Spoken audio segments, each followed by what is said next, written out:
Deuxième chapitre. Les sacrements de guérison, 1420. Par les sacrements de l'initiation chrétienne, l'homme reçoit la vie nouvelle du Christ. Or, cette vie, nous la portons en des vases d'argile. Maintenant, il est encore caché avec le Christ en Dieu. Nous sommes encore dans notre demeure terrestre, soumise à la souffrance, à la maladie et à la mort. Cette vie nouvelle d'enfant de Dieu peut être affaiblie et même perdue par le péché. 1421. Le Seigneur Jésus-Christ, médecin de nos âmes et de nos corps, lui qui a remis les péchés aux paralytiques et lui a rendu la santé du corps, a voulu que son Église continue, dans la force de l'Esprit Saint, son œuvre de guérison et de salut, même auprès de ses propres membres.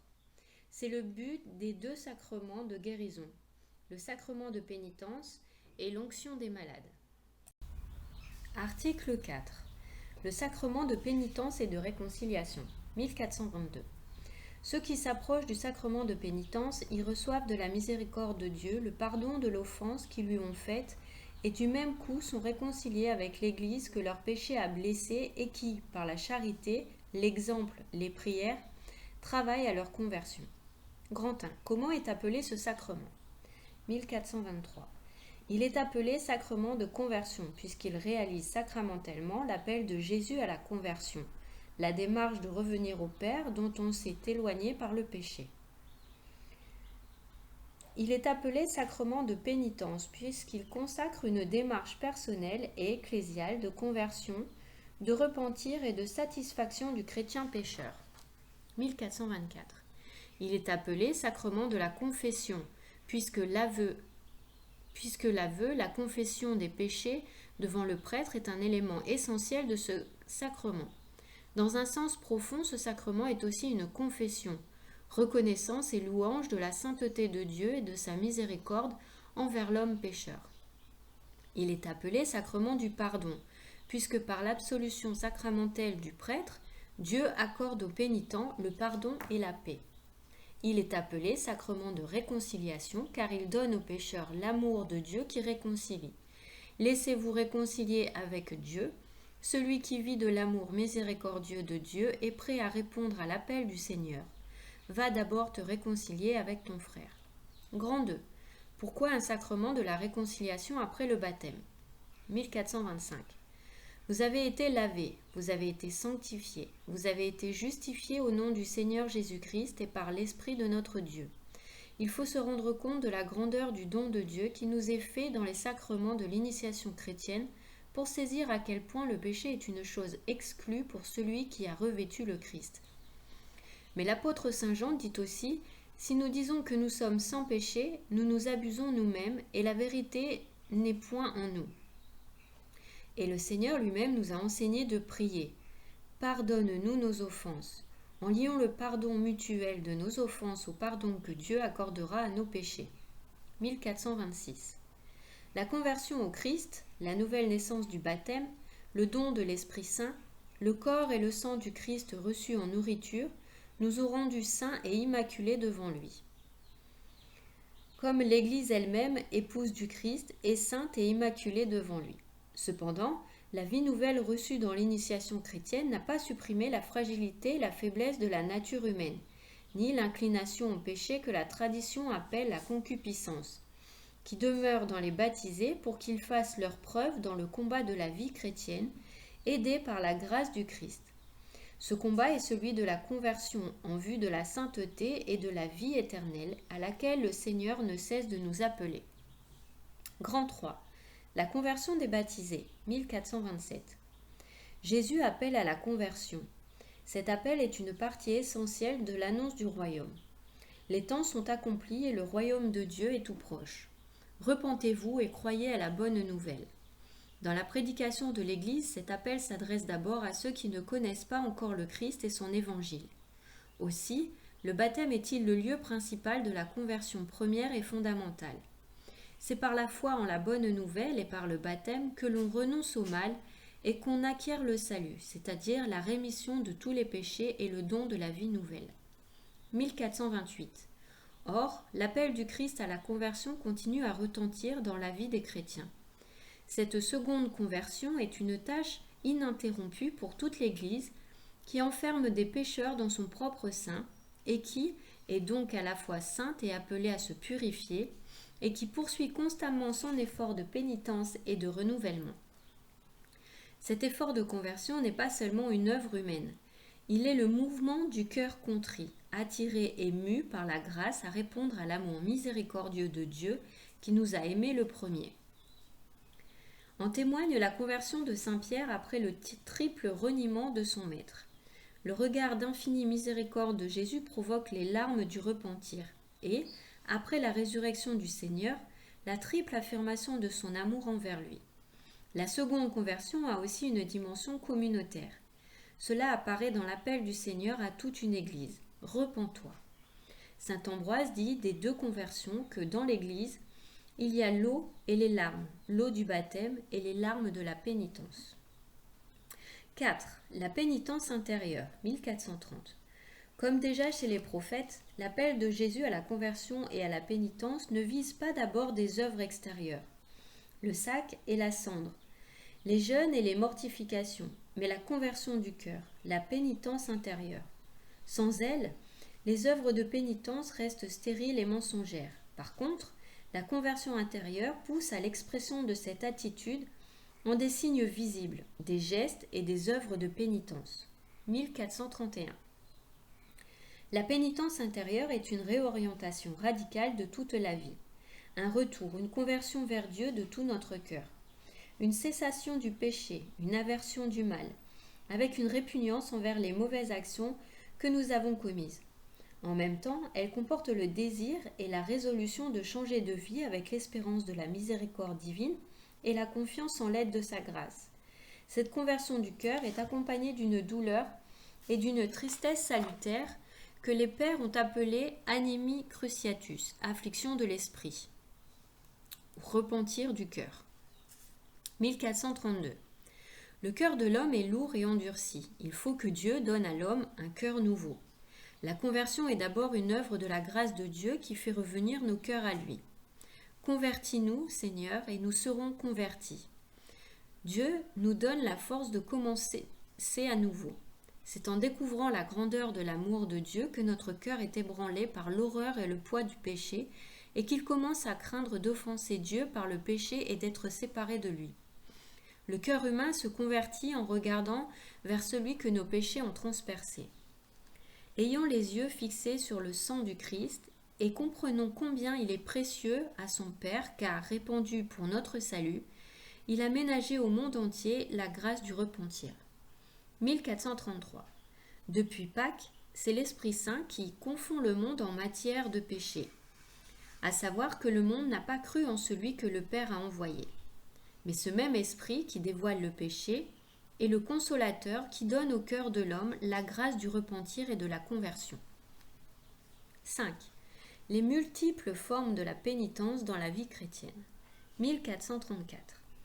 La pénitence intérieure du chrétien peut avoir des expressions très variées. L'Écriture et les pères insistent surtout sur 3 formes, le jeûne, la prière, l'aumône, qui expriment la conversion par rapport à soi-même, par rapport à Dieu et par rapport aux autres. À côté de la purification radicale opérée par le baptême ou par le martyre, il cite, comme moyen d'obtenir le pardon des péchés, les efforts accomplis pour se réconcilier avec son prochain, les larmes de pénitence, le souci du salut du prochain, l'intercession des saints, la pratique de la charité qui couvre une multitude de péchés. 1435. La conversion se réalise dans la vie quotidienne par des gestes de réconciliation, par le souci des pauvres, l'exercice et la défense de la justice et du droit par l'aveu des fautes aux frères, la correction fraternelle, la révision de vie, l'examen de conscience, la direction spirituelle, l'acceptation des souffrances, l'endurance de la persécution à cause de la justice, prendre sa croix chaque jour et suivre Jésus est le chemin le plus sûr de la pénitence. 1436. Eucharistie et pénitence. La conversion et la pénitence quotidienne trouvent leur source et leur nourriture dans l'Eucharistie, car en elle est rendu présent le sacrifice du Christ qui nous a réconciliés avec Dieu. Par elle sont nourris et fortifiés ceux qui vivent de la vie du Christ. Elle est l'antidote qui nous libère de nos fautes quotidiennes et nous préserve des péchés mortels. 1437. La lecture de l'Écriture sainte, la prière de la liturgie des heures et du Notre Père, tout acte sincère de culte ou de piété ravive en nous l'esprit de conversion et de pénitence et contribue au pardon de nos péchés. 1438. Les temps et les jours de pénitence au cours de l'année liturgique, le temps du carême, chaque vendredi en mémoire de la mort du Seigneur, sont des moments forts de la pratique pénitentielle de l'Église. Ces temps sont particulièrement appropriés pour les exercices spirituels, les liturgies pénitentielles, les pèlerinages en signe de pénitence, les privations volontaires comme le jeûne et l'aumône, le partage fraternel, œuvres caritatives et missionnaires. 1439. Le mouvement de la conversion et de la pénitence a été merveilleusement décrit par Jésus dans la parabole dite du Fils prodigue, dont le centre est le Père miséricordieux. La fascination d'une liberté illusoire, l'abandon de la maison paternelle, la misère extrême dans laquelle le fils se trouve après avoir dilapidé sa fortune, l'humiliation profonde de se voir obligé de paître des porcs et pire encore celle de désirer se nourrir des caroubes que mangeaient les cochons, la réflexion sur les biens perdus, le repentir et la décision de se déclarer coupable devant son Père, le chemin du retour, l'accueil généreux par le Père, la joie du Père, ce sont là des traits propres au processus de conversion. La belle robe, l'anneau et le banquet de fête sont des symboles de cette vie nouvelle, pure, digne, pleine de joie qu'est la vie de l'homme qui revient à Dieu et au sein de sa famille, qui est l'Église.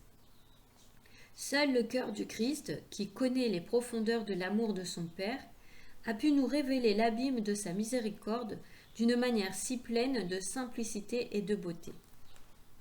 6. Le sacrement de la pénitence et de la réconciliation, 1440. Le péché est avant tout offense à Dieu, rupture de la communion avec lui. Il porte en même temps atteinte à la communion avec l'Église. C'est pourquoi la conversion apporte à la fois le pardon de Dieu et la réconciliation avec l'Église, ce qu'exprime et réalise liturgiquement le sacrement de la pénitence et de la réconciliation. Dieu seul pardonne le péché. 1441. Dieu seul pardonne les péchés. Parce que Jésus est le Fils de Dieu. Il dit de lui-même, le Fils de l'homme a le pouvoir de remettre les péchés sur la terre. Et il exerce ce pouvoir divin. Tes péchés sont pardonnés. Plus encore, en vertu de sa divine autorité, il donne ce pouvoir aux hommes pour qu'ils l'exercent en son nom. 1442. Le Christ a voulu que son Église soit tout entière, dans sa prière, sa vie et son agir, le signe de l'instrument du pardon et de la réconciliation qu'il nous a acquis au prix de son sang. Il a cependant confié l'exercice du pouvoir d'absolution au ministère apostolique. Celui-ci est chargé du ministère de la réconciliation. L'apôtre est envoyé au nom du Christ et c'est Dieu lui-même qui, à travers lui, exhorte et supplie. Laissez-vous réconcilier avec Dieu. Réconciliation avec l'Église, 1443. Durant sa vie publique, Jésus n'a pas seulement pardonné les péchés, il a aussi manifesté l'effet de son pardon. Il a réintégré les pécheurs pardonnés dans la communauté du peuple de Dieu, d'où le péché les avait éloignés ou même exclus. Un signe éclatant en est le fait que Jésus admet les pécheurs à sa table, plus encore qu'il se met lui-même à leur table, geste qui exprime de façon bouleversante à la fois le pardon de Dieu et le retour au sein du peuple de Dieu. 1444. En donnant part aux apôtres de son propre pouvoir de pardonner les péchés, le Seigneur leur donne aussi l'autorité de réconcilier les pécheurs avec l'Église. Cette dimension ecclésiale de leur tâche s'exprime notamment dans la parole solennelle du Christ à Simon-Pierre. « Je te donnerai les clés du royaume des cieux. Tout ce que tu lieras sur la terre sera lié aux cieux, et tout ce que tu délieras sur la terre sera délié aux cieux. » Cette même charge de lier et de délier qui a été donnée à Pierre a été aussi donnée au collège des apôtres unis à leur chef. 1445. Les mots liés et déliés signifient celui que vous exclurez de votre communion, celui-là sera exclu de la communion avec Dieu. Celui que vous recevrez de nouveau dans votre communion, Dieu l'accueillera aussi dans la sienne. La réconciliation avec l'Église est inséparable de la réconciliation avec Dieu. Le sacrement du pardon, 1446. Le Christ a institué le sacrement de pénitence pour tous les membres pécheurs de son Église. Avant tout pour ceux qui, après le baptême, sont tombés dans le péché grave et qui ont ainsi perdu la grâce baptismale et blessé la communion ecclésiale. C'est à eux que le sacrement de pénitence offre une nouvelle possibilité de se convertir et de retrouver la grâce de la justification. Les pères de l'Église présentent ce sacrement comme la seconde planche de salut après le naufrage qu'est la perte de la grâce. 1447. Au cours des siècles, la forme concrète selon laquelle l'Église a exercé ce pouvoir reçu du Seigneur a beaucoup varié.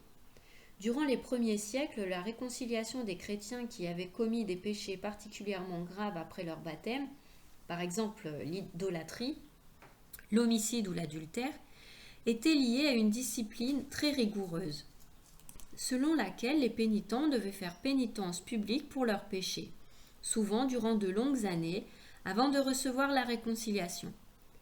À cet ordre des pénitents, qui ne concernait que certains péchés graves, on n'était admis que rarement et dans certaines régions, une seule fois dans sa vie. Pendant le 7e siècle, inspirés par la tradition monastique d'Orient, les missionnaires irlandais apportèrent en Europe continentale la pratique privée de la pénitence qui n'exige pas la réalisation publique et prolongée d'œuvres de pénitence avant de recevoir la réconciliation avec l'Église. Le sacrement se réalise désormais d'une manière plus secrète entre le pénitent et le prêtre. Cette nouvelle pratique prévoyait la possibilité de la réitération et ouvrait ainsi le chemin à une fréquentation régulière de ce sacrement. Elle permettait d'intégrer dans une seule célébration sacramentelle le pardon des péchés graves et des péchés véniels. C'est dans les grandes lignes cette forme de la pénitence que l'Église pratique jusqu'à nos jours. 1448. À travers les changements que la discipline et la célébration de ce sacrement ont connus au cours des siècles, on discerne la même structure fondamentale. Elle comporte deux éléments également essentiels. D'une part, les actes de l'homme qui se convertit sous l'action de l'Esprit Saint, à savoir la contrition, l'aveu et la satisfaction. D'autre part, l'action de Dieu par l'intervention de l'Église. L'Église, qui, par l'évêque et ses prêtres, donne au nom de Jésus-Christ le pardon des péchés et fixe la modalité de la satisfaction, prie aussi pour le pécheur et fait pénitence avec lui. Ainsi, le pécheur est guéri et rétabli dans la communion ecclésiale. 1449. La formule d'absolution en usage dans l'Église latine exprime les éléments essentiels de ce sacrement. Le Père des miséricordes est la source de tout pardon. Il réalise la réconciliation des pécheurs par la Pâque de son Fils et le don de son Esprit, à travers la prière et le ministère de l'Église. 1449. J'ai déjà dit. Que Dieu notre Père vous montre sa miséricorde par la mort et la résurrection de son Fils. Il a réconcilié le monde avec lui et il a envoyé l'Esprit Saint pour la rémission des péchés, par le ministère de l'Église, qu'il vous donne le pardon et la paix. Et moi, au nom du Père et du Fils et du Saint-Esprit, je vous pardonne tous vos péchés. 7. Les actes du pénitent. 1450. La pénitence oblige le pécheur à accepter volontiers tous ces éléments. Dans son cœur, la contrition, dans sa bouche, la confession, dans son comportement, une totale humilité ou une fructueuse satisfaction. La contrition, 1451. Parmi les actes du pénitent, la contrition vient en premier lieu. Elle est une douleur de l'âme et une détestation du péché commis avec la résolution de ne plus pécher à l'avenir. 1452. Quand elle provient de l'amour de Dieu, aimé plus que tout, la contrition est appelée parfaite, contrition de charité. Une telle contrition remet les fautes vénielles. Elle obtient aussi le pardon des péchés mortels, si elle comporte la ferme résolution de recourir dès que possible à la confession sacramentelle. 1453. La contrition dite imparfaite ou attrition est elle aussi, un don de Dieu, une impulsion de l'Esprit Saint. Elle naît de la considération de la laideur du péché ou de la crainte de la damnation éternelle et des autres peines dont est menacé le pécheur. Contrition par crainte. Un tel ébranlement de la conscience peut amorcer une évolution intérieure qui sera parachevée sous l'action de la grâce par l'absolution sacramentelle. Par elle-même, cependant, la contrition imparfaite n'obtient pas le pardon des péchés graves, mais elle dispose à l'obtenir dans le sacrement de la pénitence. 1454. Il convient de préparer la réception de ce sacrement par un examen de conscience fait à la lumière de la parole de Dieu. Les textes les plus adaptés à cet effet sont à chercher dans la catéchèse morale des évangiles et des lettres apostoliques, Sermons sur la montagne, les enseignements apostoliques. La confession des péchés, 1455. La confession des péchés, l'aveu, même d'un point de vue simplement humain, nous libère et facilite notre réconciliation avec les autres. Par l'aveu, l'homme regarde en face les péchés dont il s'est rendu coupable. Il en assume la responsabilité et par là, il s'ouvre de nouveau à Dieu et à la communion de l'Église afin de rendre possible un nouvel avenir. 1456. L'aveu au prêtre constitue une partie essentielle du sacrement de pénitence. Les pénitents doivent, dans la confession, énumérer tous les péchés mortels dont ils ont conscience après s'être examinés sérieusement, même si ces péchés sont très secrets et s'ils ont été commis seulement contre les 2 derniers préceptes du décalogue, car parfois ces péchés blessent plus grièvement l'âme et sont plus dangereux que ceux qui ont été commis au-dessus de tous. Lorsque les fidèles du Christ s'efforcent de confesser tous les péchés qui leur viennent à la mémoire, on ne peut pas douter qu'ils les présentent tous au pardon de la miséricorde divine. Ceux qui agissent autrement et qui en cachent sciemment quelques-uns ne proposent à la bonté divine rien qu'elle puisse remettre par l'intermédiaire du prêtre. Car si le malade rougit de découvrir sa plaie au médecin, la médecine ne soigne pas ce qu'elle ignore. 1457. D'après le commandement de l'Église, tout fidèle parvenu à l'âge de la discrétion doit confesser au moins une fois par an les péchés graves dont il a conscience. Celui qui a conscience d'avoir commis un péché mortel ne doit pas recevoir la Sainte Communion, même s'il éprouve une grande contrition sans avoir préalablement reçu l'absolution sacramentelle, à moins qu'il n'ait un motif grave pour communier et qu'il ne lui soit possible d'accéder à un confesseur. Les enfants doivent accéder au sacrement de la pénitence avant de recevoir pour la première fois la Sainte Communion. 1458. Sans être strictement nécessaire, la confession des fautes quotidiennes, péchés véniels, est néanmoins vivement recommandée par l'Église. En effet, la confession régulière de nos péchés véniels nous aide à former notre conscience, à lutter contre nos penchants mauvais, à nous laisser guérir par le Christ, à progresser dans la vie de l'esprit. En recevant plus fréquemment par ce sacrement le don de la miséricorde du Père, nous sommes poussés à être miséricordieux comme lui. Celui qui confesse ses péchés agit déjà avec Dieu. Dieu accuse tes péchés. Si tu les accuses toi aussi, tu te joins à Dieu. L'homme et le pécheur sont pour ainsi dire 2 réalités. Quand tu entends parler de l'homme, c'est Dieu qui l'a fait. Quand tu entends parler du pécheur, c'est l'homme lui-même qui l'a fait. Détruis ce que tu as fait pour que Dieu sauve ce qu'il a fait. Quand tu commences à détester ce que tu as fait, c'est alors que tes œuvres bonnes commencent parce que tu accuses tes œuvres mauvaises. Le commencement des œuvres bonnes, c'est la confession des œuvres mauvaises. Tu fais la vérité et tu viens à la lumière. La satisfaction, 1459. Beaucoup de péchés causent du tort au prochain. Il faut faire le possible pour le réparer. Par exemple, restituer des choses volées, rétablir la réputation de celui qui a été calomnié, compenser des blessures. La simple justice exige cela. Mais en plus, le péché blesse et affaiblit le pécheur lui-même, ainsi que ses relations avec Dieu et avec le prochain. L'absolution enlève le péché, mais elle ne remédie pas à tous les désordres que le péché a causés. Relevé du péché, le pécheur doit encore recouvrer la pleine santé spirituelle. Il doit donc faire quelque chose de plus pour réparer ses péchés. Il doit satisfaire de manière appropriée ou expier ses péchés. Cette satisfaction s'appelle aussi pénitence. 1460. La pénitence que le confesseur impose doit tenir compte de la situation personnelle du pénitent et doit chercher son bien spirituel.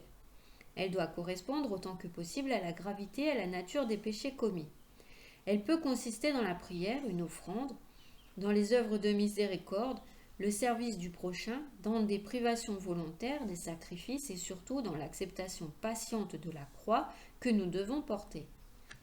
De telles pénitences aident à nous configurer au Christ qui, seul, a expié pour nos péchés, une fois pour toutes. Elles nous permettent de devenir les cohéritiers du Christ ressuscité puisque nous souffrons avec lui. Mais notre satisfaction, celle que nous acquittons pour nos péchés, n'est que par Jésus-Christ. Nous qui, de nous-mêmes comme tels, ne pouvons rien nous-mêmes, avec l'aide de celui qui nous fortifie, nous pouvons tout. Ainsi, l'homme n'a rien dont il puisse se glorifier, mais toute notre gloire est dans le Christ, en qui nous satisfaisons en faisant de dignes fruits de pénitence, qui en lui puisent leur force, par lui sont offerts au Père et grâce à lui sont acceptés par le Père. 8. Le ministre de ce sacrement. 1461. Puisque le Christ a confié à ses apôtres le ministère de la réconciliation, les évêques, leurs successeurs et les presbytres, collaborateurs des évêques, continuent à exercer ce ministère. En effet, ce sont les évêques et les presbytres qui ont, en vertu du sacrement de l'ordre, le pouvoir de pardonner tous les péchés au nom du Père et du Fils et du Saint-Esprit. 1462. Le pardon des péchés réconcilie avec Dieu mais aussi avec l'Église. L'évêque, chef visible de l'Église particulière, est donc considéré à juste titre, depuis les temps anciens, comme celui qui a principalement le pouvoir et le ministère de la réconciliation. Il est le modérateur de la discipline pénitentielle. Les presbytres, ses collaborateurs, l'exercent dans la mesure où ils en ont reçu la charge soit de leur évêque ou d'un supérieur religieux, soit du pape, à travers le droit de l'Église. 1463. Certains péchés particulièrement graves sont frappés de l'excommunication, la peine ecclésiastique la plus sévère qui empêche la réception des sacrements et l'exercice de certains actes ecclésiastiques et dont l'absolution, par conséquent, ne peut être accordée selon le droit de l'Église que par le pape, l'évêque du lieu ou des prêtres autorisés par eux. En cas de danger de mort, tout prêtre, même dépourvu de la faculté d'entendre les confessions, peut absoudre de tout péché et de toute excommunication. 1464. Les prêtres doivent encourager les fidèles à accéder au sacrement de la pénitence et doivent se montrer disponibles à célébrer ce sacrement chaque fois que les chrétiens le demandent de manière raisonnable. 1465.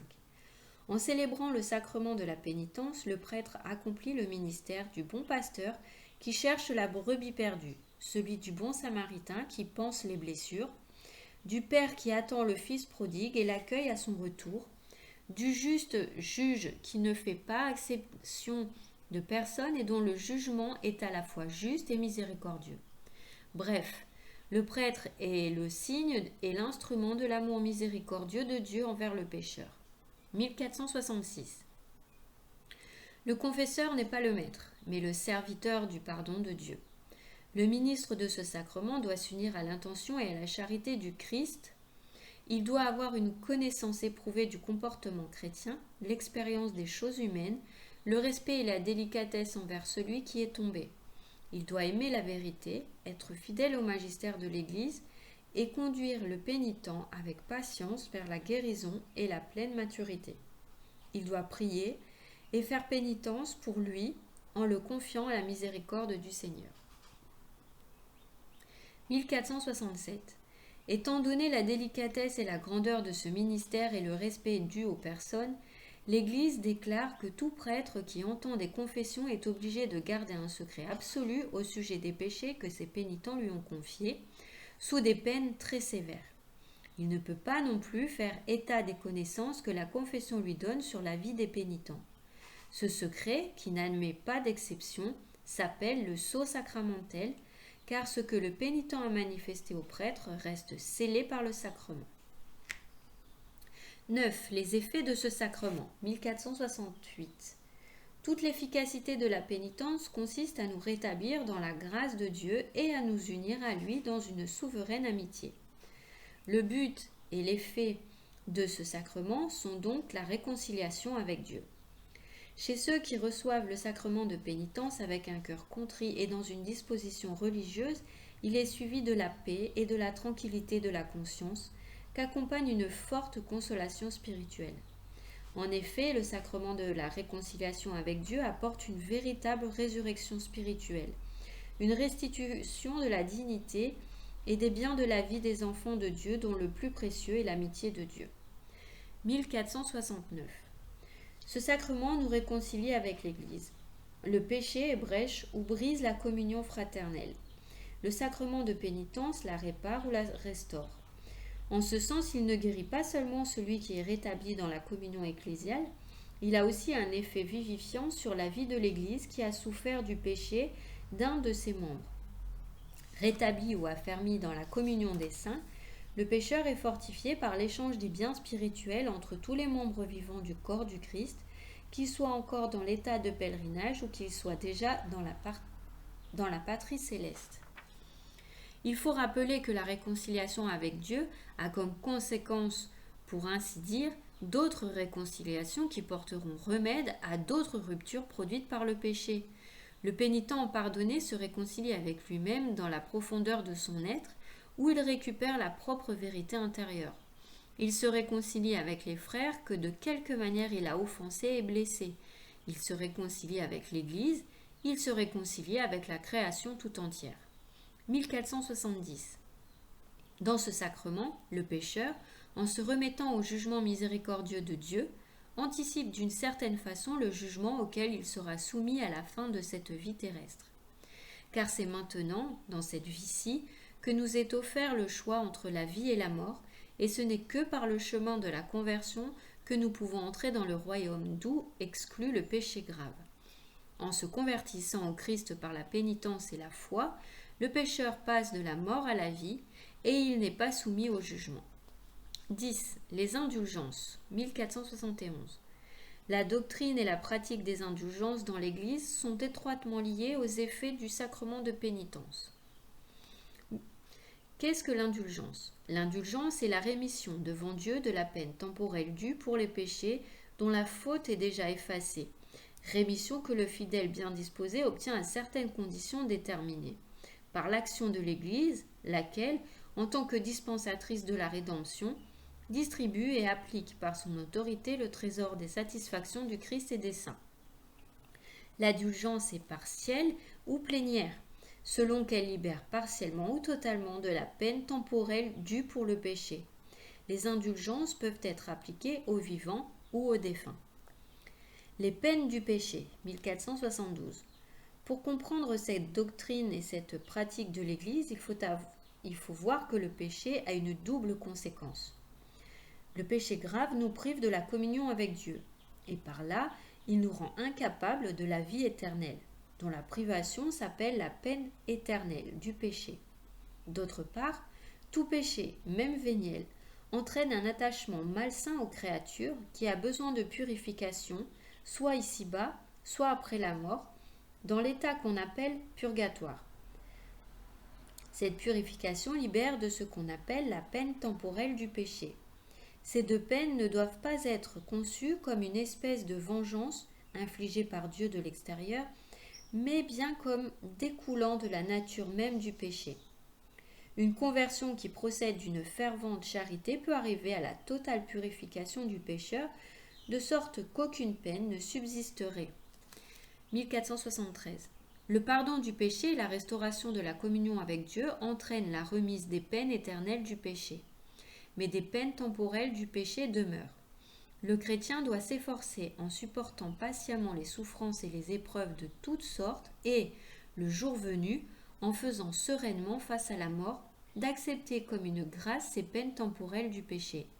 Il doit s'appliquer, par les œuvres de miséricorde et de charité, ainsi que par la prière et les différentes pratiques de la pénitence, à se dépouiller complètement du vieil homme et à revêtir l'homme nouveau. Dans la communion des saints, 1474. Le chrétien qui cherche à se purifier de son péché et à se sanctifier avec l'aide de la grâce de Dieu ne se trouve pas seul. La vie de chacun des enfants de Dieu se trouve liée d'une façon admirable dans le Christ et par le Christ, avec la vie de tous les autres frères chrétiens, dans l'unité surnaturelle du corps mystique du Christ, comme dans une personne mystique. 1475. Dans la communion des saints, il existe donc entre les fidèles ceux qui sont en possession de la patrie céleste, ceux qui ont été admis à expier au purgatoire ou ceux qui sont encore en pèlerinage sur la terre. Un constant lien d'amour et un abondant échange de tout bien. Dans cet échange admirable, la sainteté de l'un profite aux autres, bien au-delà du dommage que le péché de l'un a pu causer aux autres. Ainsi, le recours à la communion des saints permet aux pécheurs contrits d'être plus tôt et plus efficacement purifiés des peines du péché. 1476. Ces biens spirituels de la communion des saints, nous les appelons aussi le trésor de l'Église, qui n'est pas une somme de biens, ainsi qu'il en est des richesses matérielles accumulées au cours des siècles, mais qui est le prix infini et inépuisable qu'ont auprès de Dieu les expiations et les mérites du Christ notre Seigneur, offerts pour que l'humanité soit libérée du péché et parvienne à la communion avec le Père. C'est dans le Christ, notre Rédempteur, que se trouvent en abondance les satisfactions et les mérites de sa rédemption. 1477. Appartiennent également à ce trésor le prix vraiment immense, incommensurable et toujours nouveau qu'ont auprès de Dieu les prières et les bonnes œuvres de la bienheureuse Vierge Marie et de tous les saints qui se sont sanctifiés par la grâce du Christ en marchant sur ses traces et ont accompli une œuvre agréable au Père, de sorte qu'en travaillant à leur propre salut, ils ont coopéré également au salut de leurs frères dans l'unité du corps mystique. Obtenir l'indulgence de Dieu par l'Église. 1478. L'indulgence s'obtient par l'Église qui, en vertu du pouvoir de lier et de délier qui lui a été accordé par le Christ Jésus, intervient en faveur d'un chrétien et lui ouvre le trésor des mérites du Christ et des saints pour obtenir du Père des miséricordes la remise des peines temporelles dues pour ses péchés. C'est ainsi que l'Église ne veut pas seulement venir en aide à ce chrétien, mais aussi l'inciter à des œuvres de piété, de pénitence et de charité. 1479.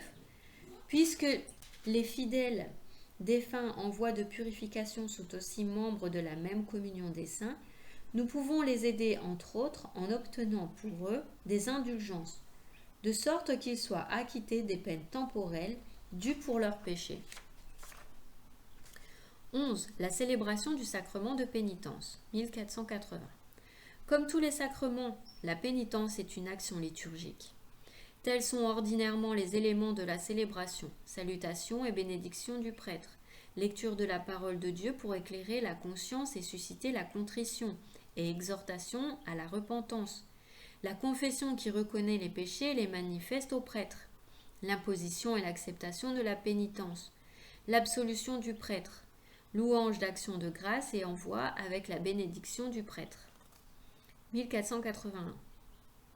La liturgie byzantine connaît plusieurs formules d'absolution, de forme déprécative, qui expriment admirablement le mystère du pardon. Que le Dieu, qui, par le prophète Nathan, a pardonné à David lorsqu'il eut confessé ses propres péchés, et à Pierre lorsqu'il eut pleuré amèrement, et à la courtisane lorsqu'elle eut répandu ses larmes sur ses pieds, et aux pharisiens, et aux prodigues, que ce même Dieu vous pardonne, par moi, pécheur, en cette vie et dans l'autre, et qu'il vous fasse comparaître sans vous condamner à son redoutable tribunal, lui qui est béni dans les siècles des siècles. Amen. 1482. Le sacrement de la pénitence peut aussi avoir lieu dans le cadre d'une célébration communautaire dans laquelle on se prépare ensemble à la confession et on rend grâce ensemble pour le pardon reçu. Ici, la confession personnelle des péchés et l'absolution individuelle sont insérés dans une liturgie de la parole de Dieu, avec lecture et homélie, examen de conscience mené en commun, demande communautaire du pardon, prière du Notre Père et action de grâce en commun. Cette célébration communautaire exprime plus clairement le caractère ecclésial de la pénitence. Quelle que soit cependant la manière de sa célébration, Le sacrement de pénitence est toujours, d'après sa nature même, une action liturgique, donc ecclésiale et publique. 1483. Un des cas de nécessité grave, on peut recourir à la célébration communautaire de la réconciliation avec confession générale et absolution générale. Une telle nécessité grave peut se présenter lorsqu'il y a un danger imminent de mort sans que le ou les prêtres aient le temps suffisant pour entendre la confession de chaque pénitent. La nécessité grave peut exister aussi lorsque, compte tenu du nombre des pénitents, il n'y a pas assez de confesseurs pour entendre dûment les confessions individuelles dans un temps raisonnable, de sorte que les pénitents, sans faute de leur part, se verraient privés pendant longtemps de la grâce sacramentelle ou de la sainte communion. Dans ce cas, les fidèles doivent avoir, pour la validité de l'absolution, le propos de confesser individuellement leurs péchés en temps voulu. C'est à l'évêque diocésain de juger si les conditions requises pour l'absolution générale existent. Un grand concours de fidèles à l'occasion de grandes fêtes ou de pèlerinages ne constitue pas un cas d'une telle grave nécessité. 1484. La confession individuelle est intégrale suivie de l'absolution, demeure le seul mode ordinaire par lequel les fidèles se réconcilient avec Dieu et l'Église, sauf si une impossibilité physique ou morale dispense d'une telle confession. Ceci n'est pas sans raison profonde. Le Christ agit en chacun des sacrements. Il s'adresse personnellement à chacun des pécheurs. Mon enfant, tes péchés sont remis. Il est le médecin qui se penche sur chacun des malades qui ont besoin de lui pour les guérir. Il les relève et les réintègre dans la communion fraternelle. La confession personnelle est donc la forme la plus significative de la réconciliation avec Dieu et avec l'Église. En bref, 1485. Le soir de Pâques, le Seigneur Jésus se montra à ses apôtres et leur dit : « Recevez l'Esprit Saint. Ceux à qui vous remettrez les péchés, ils leur seront remis. Ceux à qui vous les retiendrez, ils leur seront retenus. » 1486. Le pardon des péchés commis après le baptême est accordé par un sacrement propre, appelé sacrement de la conversion, de la confession, de la pénitence ou de la réconciliation. 1487. Qui pêche blesse l'honneur de Dieu et son amour, sa propre dignité d'homme appelé à être fils de Dieu et le bien-être spirituel de l'Église dont chaque chrétien doit être une pierre vivante. 1488. Aux yeux de la foi, aucun mal n'est plus grave que le péché et rien n'a de pire conséquences que les pécheurs eux-mêmes pour l'Église et pour le monde entier. 1489. Revenir à la communion avec Dieu après l'avoir perdu par le péché est un mouvement né de la grâce du Dieu plein de miséricorde et soucieux du salut des hommes. Il faut demander ce don précieux pour soi-même comme pour autrui. 1490. Le mouvement de retour à Dieu, appelé conversion et repentir, implique une douleur et une aversion vis-à-vis des péchés commis et le propos ferme de ne plus pécher à l'avenir. La conversion touche donc le passé et l'avenir, elle se nourrit de l'espérance en la miséricorde divine. 1491. Le sacrement de la pénitence est constitué par l'ensemble des 3 actes posés par le pénitent et par l'absolution du prêtre. Les actes de pénitence sont le repentir, la confession ou manifestation des péchés au prêtre et le propos d'accomplir la réparation et les œuvres de réparation. 1492. Le repentir, appelé aussi contrition, doit être inspiré par des motifs qui relèvent de la foi. Si le repentir est conçu par amour de charité envers Dieu, on le dit parfait. S'il est fondé sur d'autres motifs, on l'appelle imparfait. 1493. Celui qui veut obtenir la réconciliation avec Dieu et avec l'Église doit confesser au prêtre tous les péchés graves qu'il n'a pas encore confessés et dont il se souvient après avoir examiné soigneusement sa conscience. Sans être en soi nécessaire, la confession des fautes vénielles est néanmoins vivement recommandée par l'Église. 1494. Le confesseur propose au pénitent l'accomplissement de certains actes de satisfaction ou de pénitence en vue de réparer le dommage causé par le péché et de rétablir les habitudes propres aux disciples du Christ. 1495.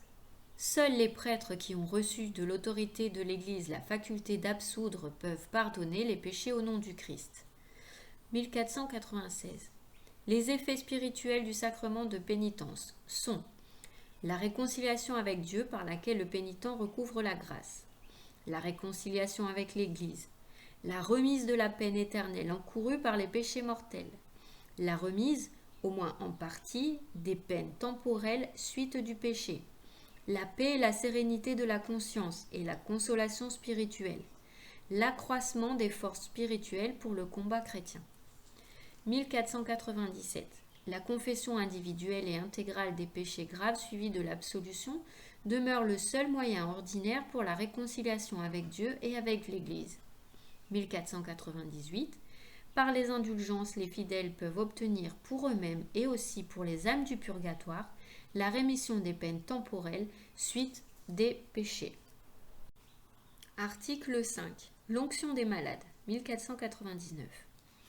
Par l'onction sacrée des malades et la prière des prêtres, c'est l'Église tout entière qui recommande les malades au Seigneur souffrants et glorifiés pour qu'il les soulage et les sauve.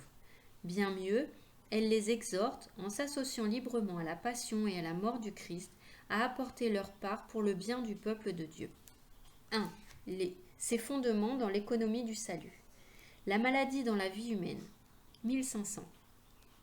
La maladie et la souffrance ont toujours été parmi les problèmes les plus graves qui éprouvent la vie humaine. Dans la maladie, l'homme fait l'expérience de son impuissance, de ses limites et de sa finitude. Toute maladie peut nous faire entrevoir la mort. 1501.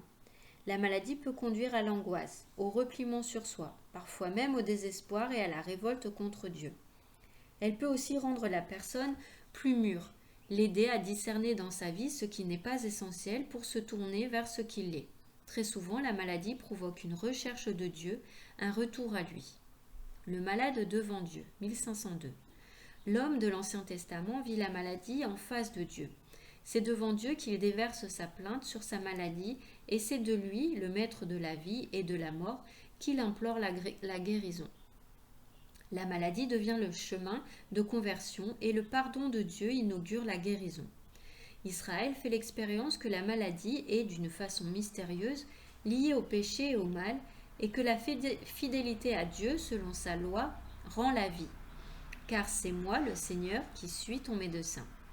Le prophète entrevoit que la souffrance peut aussi avoir un sens rédempteur pour les péchés des autres. Enfin, Isaïe annonce que Dieu amènera un temps pour Sion où il pardonnera toute faute et guérira toute maladie. Le Christ médecin, 1503. La compassion du Christ envers les malades et ses nombreuses guérisons d'infirmes de toutes sortes sont un signe éclatant de ce que Dieu a visité son peuple et que le royaume de Dieu est tout proche. Jésus n'a pas seulement pouvoir de guérir, mais aussi de pardonner les péchés. Il est venu guérir l'homme tout entier, âme et corps. Il est le médecin dont les malades ont besoin. Sa compassion envers tous ceux qui souffrent va si loin qu'il s'identifie avec eux.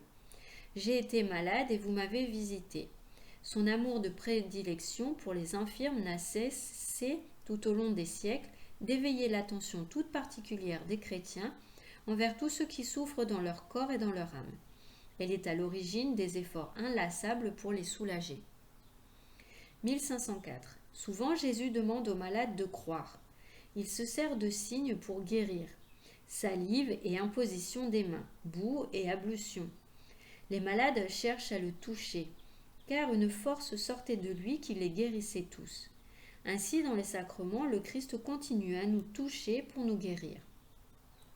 1505. Ému par tant de souffrances, le Seigneur non seulement se laisse toucher par les malades, mais il fait sienne leur misère. Il a pris nos infirmités et s'est chargé de nos maladies. Il n'a pas guéri tous les malades. Ces guérisons étaient des signes de la venue du royaume de Dieu. Il annonçait une guérison plus radicale, la victoire sur le péché et la mort par sa Pâque. Sur la croix, le Christ a pris sur lui tout le poids du mal et a enlevé le péché du monde, dont la maladie n'est qu'une conséquence. Par sa passion et sa mort sur la croix, le Christ a donné un sens nouveau à la souffrance. Elle peut désormais nous configurer à lui et nous unir à sa passion rédemptrice. Guérissez les malades, 1506. Le Christ invite ses disciples à le suivre en prenant à leur tour leur croix. En le suivant, ils acquièrent un nouveau regard sur la maladie et sur les malades. Jésus les associe à sa vie pauvre et servante. Il les fait participer à son ministère de compassion et de guérison. Ils s'en allèrent prêcher qu'on se repentit. Et il chassait beaucoup de démons et faisait des onctions d'huile à de nombreux malades et les guérissait. 1507. Le Seigneur ressuscité renouvelle cet envoi. Par son nom, ils imposeront les mains aux malades et ceux-ci seront guéris. Et le confirme par les signes que l'Église accomplit en invoquant son nom. Ces signes manifestent d'une manière spéciale que Jésus est vraiment Dieu qui sauve. 1508. L'Esprit Saint donne à certains un charisme spécial de guérison pour manifester la force de la grâce du ressuscité. Même les prières les plus intenses n'obtiennent toutefois pas la guérison de toutes les maladies. Ainsi, saint Paul doit apprendre du Seigneur que « ma grâce te suffit, car ma puissance se déploie dans la faiblesse, et que les souffrances à endurer peuvent avoir comme sens que je complète dans ma chair ce qui manque aux épreuves du Christ pour son corps qui est l'Église. » 1509. Guérissez les malades. Cette charge, l'Église l'a reçue du Seigneur et tâche de la réaliser autant par les soins qu'elle apporte aux malades que par la prière d'intercession avec laquelle elle les accompagne. Elle croit en la présence vivifiante du Christ, médecin des âmes et des corps. Cette présence est particulièrement agissante à travers les sacrements et de manière toute spéciale par l'Eucharistie, pain qui donne la vie éternelle et dont saint Paul insinue le lien avec la santé corporelle. 1510.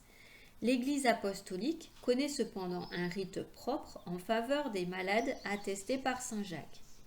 Quelqu'un parmi vous est malade, qu'il appelle les presbytres de l'Église et qu'il prie sur lui, après l'avoir oint d'huile au nom du Seigneur. La prière de la foi sauvera le patient et le Seigneur le relèvera. S'il a commis des péchés, ils lui seront remis. La tradition a reconnu dans ce rite un des 7 sacrements de l'Église. Un sacrement des malades, 1511. L'Église croit et confesse qu'il existe, parmi les 7 sacrements, un sacrement spécialement destiné à réconforter ceux qui sont éprouvés par la maladie, l'onction des malades. Cette onction sainte des malades a été instituée par le Christ notre Seigneur comme un sacrement du Nouveau Testament, véritablement et proprement dit insinué par Marc, mais recommandé aux fidèles et promulgué par Jacques, apôtre et frère du Seigneur. 1512. Dans la tradition liturgique, tant en Orient qu'en Occident, on possède dès l'Antiquité des témoignages d'onction de malades pratiqués avec de l'huile bénite. Au cours des siècles, l'onction des malades a été conférée de plus en plus exclusivement à ceux qui étaient sur le point de mourir. À cause de cela, elle avait reçu le nom d'extrême onction. Malgré cette évolution, la liturgie n'a jamais omis de prier le Seigneur afin que le malade recouvre sa santé si cela est convenable à son salut. 1513. La restitution apostolique. Du 30 novembre 1972, à la suite du Deuxième Concile du Vatican, a établi que désormais, dans le rite romain, on observe ce qui suit. Le sacrement de l'onction des malades est conféré aux personnes dangereusement malades en les oignant sur le front et sur les mains avec de l'huile dûment bénite, huile d'olive ou autre huile extraite de plantes, en disant une seule fois, par cette onction sainte, que le Seigneur, en sa grande bonté, vous réconforte par la grâce de l'Esprit Saint, ainsi vous ayant libéré de tout péché, qu'il vous sauve et vous le relève. 2. Qui reçoit et qui administre ce sacrement? En cas de maladie grave, 1514. L'onction des malades n'est pas seulement le sacrement de ceux qui se trouvent à toute extrémité. Aussi, le temps opportun pour la recevoir est-il certainement déjà arrivé lorsque le fidèle commence à être en danger de mort à cause de la maladie, par suite d'affaiblissement physique ou de vieillesse. 1515. Si un malade qui a reçu l'onction recouvre la santé, il peut, en cas de nouvelle maladie grave, recevoir de nouveau ce sacrement. Au cours de la même maladie, ce sacrement peut être réitéré si la maladie s'aggrave. il est approprié de recevoir l'onction des malades au seuil d'une opération importante. Il en va de même pour les personnes âgées dont la fragilité s'accentue. Qu'il appelle les presbytres de l'Église, 1516. Seuls les prêtres, évêques et presbytres sont les ministres de l'onction des malades. C'est le devoir des pasteurs d'instruire les fidèles des bienfaits de ce sacrement. Que les fidèles encouragent les malades à faire appel aux prêtres pour recevoir ce sacrement. Que les malades se préparent pour le recevoir dans les bonnes dispositions, avec l'aide de leur pasteur et de toute la communauté ecclésiale qui est invitée à entourer tout spécialement les malades de ses prières et de ses attentions fraternelles. 3. Comment est célébré ce sacrement ? 1517. Comme tous les sacrements, l'onction des malades est une célébration liturgique et communautaire, qu'elle ait lieu en famille, à l'hôpital ou à l'église, pour un seul malade ou pour tout un groupe d'infirmes. Il est très convenable qu'elle soit célébrée au sein de l'Eucharistie, mémorial de la Pâque du Seigneur. Si les circonstances y invitent, la célébration du sacrement peut être précédée du sacrement de pénitence et suivie du sacrement de l'Eucharistie. En tant que sacrement de la Pâque du Christ, l'Eucharistie devrait toujours être le dernier sacrement de la pérégrination terrestre, le viatique, pour le passage vers la vie éternelle. 1518. Parole et sacrement forment un tout inséparable. La liturgie de la parole, précédée d'un acte de pénitence, ouvre la célébration. Les paroles du Christ, le témoignage des apôtres éveillent la foi du malade et de la communauté pour demander au Seigneur la force de son esprit. 1519. La célébration du sacrement comprend principalement les éléments suivants. Les prêtres de l'Église imposent en silence les mains aux malades. Ils prient sur les malades dans la foi de l'Église. C'est l'épiclèse propre de ce sacrement. Ils donnent alors l'onction avec l'huile bénite, si possible par l'évêque. Ces actions liturgiques indiquent quelle grâce ce sacrement confère aux malades. 4. Les effets de la célébration de ce sacrement. 1520. Un don particulier de l'Esprit. La grâce première de ce sacrement est une grâce de réconfort, de paix et de courage pour vaincre les difficultés propres à l'état de la maladie grave ou à la fragilité de la vieillesse. Cette grâce est un don du Saint-Esprit qui renouvelle la confiance et la foi en Dieu et fortifie contre les tentations du malin, tentations de découragement et d'angoisse de la mort.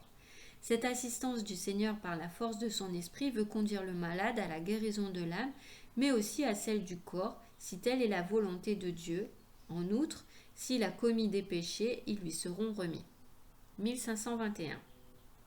L'union à la passion du Christ. Par la grâce de ce sacrement, le malade reçoit la force et le don de s'unir plus intimement à la passion du Christ. Il est d'une certaine façon consacré pour porter du fruit par la configuration à la passion rédemptrice du Sauveur. La souffrance, séquelle du péché originel, reçoit un sens nouveau. Elle devient participation à l'œuvre salvifique de Jésus. 1522. Une grâce ecclésiale. Les malades qui reçoivent ce sacrement en s'associant librement à la passion et à la mort du Christ apportent leur part pour le bien du peuple de Dieu. En célébrant ce sacrement, l'Église, dans la communion des saints, intercède pour le bien du malade. Et le malade, à son tour, par la grâce de ce sacrement, contribue à la sanctification de l'Église et au bien de tous les hommes pour lesquels l'Église souffre et s'offre par le Christ à Dieu le Père. 1523. Une préparation au dernier passage. Si le sacrement de l'onction des malades est accordé à tous ceux qui souffrent de maladies et d'infirmités graves, il l'est à plus forte raison à ceux qui sont sur le point de sortir de cette vie, de sorte qu'on l'a aussi appelé sacramentum exeantium. L'onction des malades achève de nous conformer à la mort et à la résurrection du Christ, comme le baptême avait commencé de le faire. Elle parachève les onctions saintes qui jalonnent toute la vie chrétienne. Celle du baptême avait scellé en nous la vie nouvelle.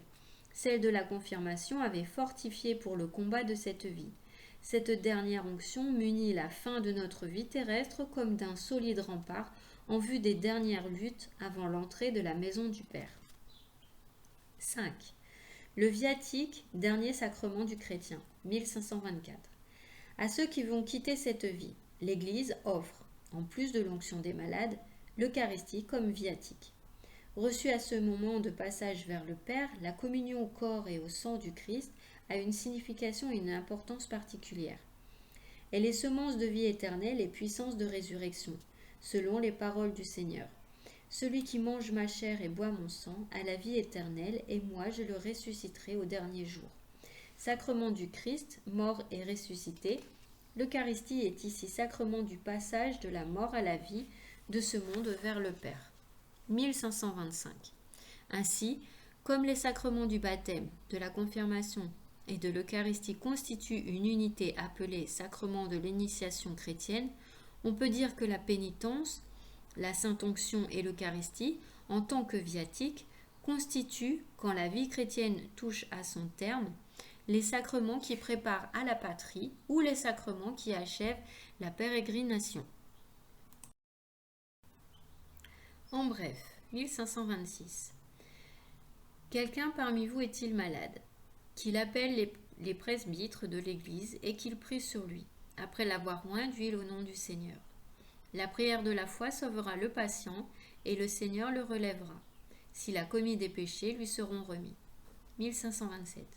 Le sacrement de l'onction des malades a pour but de conférer une grâce spéciale aux chrétiens qui éprouvent les difficultés inhérentes à l'état de maladie grave ou à la vieillesse.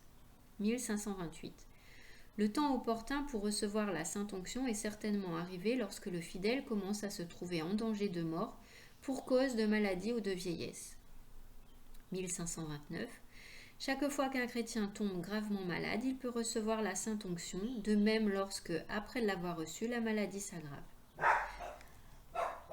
1530. Seuls les prêtres, presbytres et évêques peuvent donner le sacrement de l'onction des malades. Pour le conférer, il emploie de l'huile bénite par l'évêque ou, au besoin, par le presbytre célébrant lui-même. 1531. L'essentiel de la célébration de ce sacrement consiste en l'onction sur le front et les mains du malade, dans le rite romain, ou sur d'autres parties du corps, en Orient, onction accompagnée de la prière liturgique du prêtre célébrant qui demande la grâce spéciale de ce sacrement. 1532. La grâce spéciale du sacrement de l'onction des malades a comme effet l'union du malade à la passion du Christ pour son bien et pour celui de toute l'Église, le réconfort, la paix et le courage pour supporter chrétiennement les souffrances de la maladie ou de la vieillesse, le pardon des péchés si le malade n'a pas pu l'obtenir par le sacrement de la pénitence, le rétablissement de la santé si cela convient au salut spirituel, la préparation au passage à la vie éternelle.